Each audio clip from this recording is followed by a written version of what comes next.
Well, if a bilateral series can in any way heal some wounds that may have been inflicted in a World Cup, then at least India have pulled one over New Zealand. They did it in New Zealand, in fairness, in early 2020, and now another bilateral series where you can most certainly forgive New Zealand for not being at their A game. India have taken the series with a 7 wicket win at Ranchi on ESPN cricket for T20 timeout. We quickly wrap that up with Dan Vettori and Robin Uthappa. I guess, Robbie, that's a fairly convincing all round performance, isn't it? Yeah, most definitely. I thought that was just on the button for India. Another 100-run partnership by these opening batsmen. So another reason why we shouldn't be moving from these guys for any reason outside Yeah. of injury. So I think that just evidence of what these two are capable of when they're batting well and you back them. So yeah, I think that partnership kind of put that nail in the coffin for India. Yeah, if only these two had opened in the one game that they didn't in the World Cup. Who knows what would have happened? But come on, let's get over it. Dan, could New Zealand have made that any harder for India? Saudi did bowl well, but everyone else went for plenty. We didn't even see Jimmy Neesham to the last two balls of the game. Yeah, it was a bit tough on Nisham just to be dropped in there to face Rishabh Pant after Bolton sort of given him a little bit of a working over and obviously just wanted to get the game done.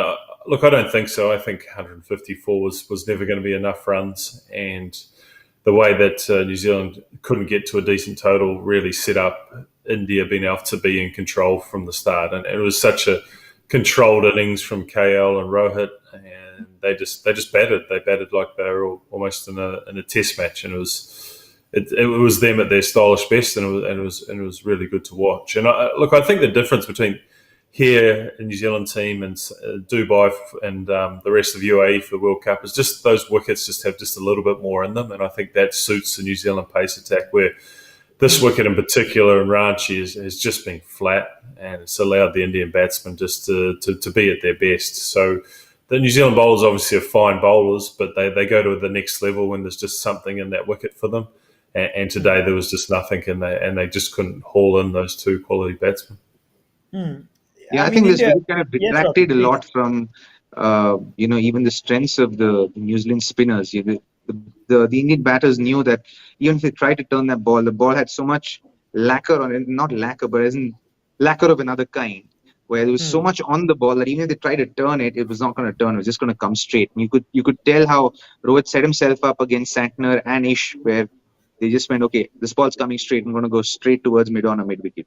So they were lining themselves up to go and take the attack to them because they knew because if they got after them, then it'd be easier at the back end. So they tried to get as many as possible in the middle overs. So, I think this wicket, you knew it was skidding on. You could tell that it was holding just a touch, but then once it took off from that place, it was just skidding on. So that's why Surya was late on a couple of balls and got out. And then Venkatesh Iyer was late on a few balls as well. So only if you got set in there, you could adjust yourself to the pace. And a lot of these guys are coming from playing in slow wickets, so it's going to take a while for them to get used to the conditions, I think. Okay, question for both of you before we wrap this up. And maybe it's a question better served for the third game, but I think it's relevant today too on whether India are learning as much as they would have liked to through the course of this series, or do they not need to learn everything in one series? Robbie, Rahul and Rohit getting the runs is great, but you still wanted some questions answered about who your ideal middle order is. Venkatesh Iyer hasn't got a bowl. They've won two tosses. Maybe they could have batted first to change things up. Do you think that's a concern at all? No, they might look at that option in the next game now that the series is secured because you know how the Indian media are and how big these first That's tournaments right. of bilateral series are No, I for. knew it. I was going to say that's not us. He's not referring to us. But carry on, Robbie, No, and wait for your turn. Then Sorry. not knows what I'm talking about. So you know how critical they can be about the first series for a captain and coach. So I'm certain that in yes. both their minds they want to kind of have that box ticked and move forward. But yeah, I think all in all they'll be happy to try out stuff in the next game. But looking at as in see the thing is we're very early into this whole understanding of who Rohit is as a captain. So I think as time passes, we'll get a better understanding of what he wants to achieve and what kind of a captain he is. And even with the bowling changes, for me, it's a little bit mysterious as to why Venkatesh isn't bowling or isn't tried as a sixth bowler. And I was thinking maybe Rohit is thinking I don't need six bowlers. I'm happy to go with five bowlers, right? And and Venkatesh Iyer is playing here purely as a batter. Maybe that's what his thinking is. We'll only know when someone poses that question to Rohit, and we hear from him as to what his thought process is. And so I think we need to give these guys a little bit of time to understand what their mindset is and how are they looking at taking things forward. Sure. Dan?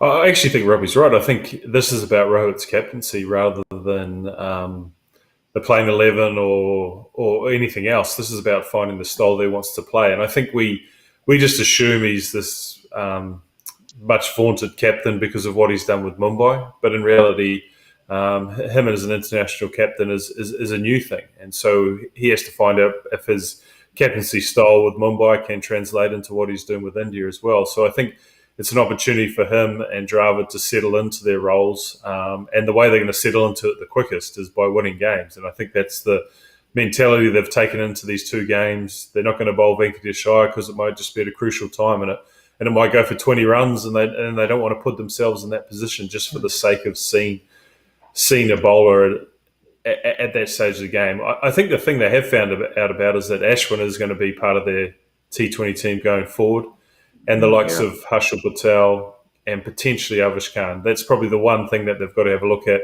is whether Avish Khan can fit into their team somehow.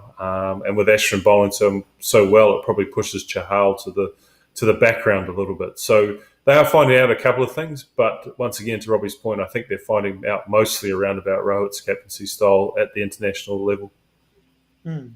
All right. And clearly, Yep. by the little Yes, we've seen so far, Rohit's a better batter leading the Indian team than he is leading Mumbai Indians.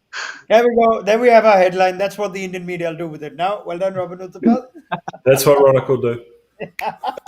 Nah, you guys give me enough. I don't need to sensation. Make it clickbaity. But we'll probably have a more detailed review of this after the third game. That'll be a fairer reflection. You think maybe Venkaya will get a bowl? There'll maybe some changes will come from both teams. So Dan Vettori, you've got the weekend's already begun for you. I don't think it's ever begun like this, but I hope you have a nice long day ahead of you. And Robbie Thank Uthappa, you. more from you on Sunday as well. Thank you, gentlemen. This was our review of the second T20I that sees India take a 2-0 lead. And let's see what they have in store for us in the third game in Kolkata, where you could expect a few changes.